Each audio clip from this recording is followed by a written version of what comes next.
إياك نعبد وإياك نستعين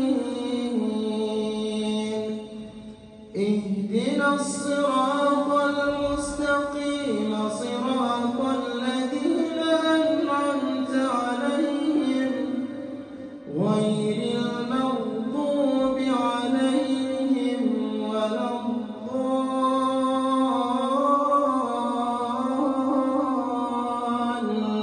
الضالين آمين.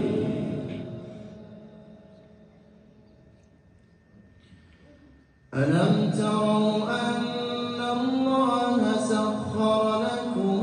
ما في السماوات وما في الأرض وأسبغ عليكم نعمه ظاهرة وباطنة ومن الناس من يجادل في الله بغير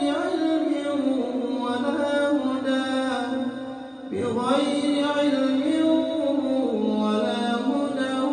ولا كتاب منير وإذا قيل لهم اتبعوا ما أنزل الله قالوا بل نتبع ما وجدنا عليه آباءنا أولو كان الشيطان يدعوهم إلى عذاب السعير ومن يسلم وجهه إلى الله وهو محسن فقد استمسك بالعروة الوثقى وإلى الله عاقبة الأمور ومن كفر فلا يحزنك كفره إلينا مرجعهم فننبئهم بما عملوا إن الله عليم بذات الصدور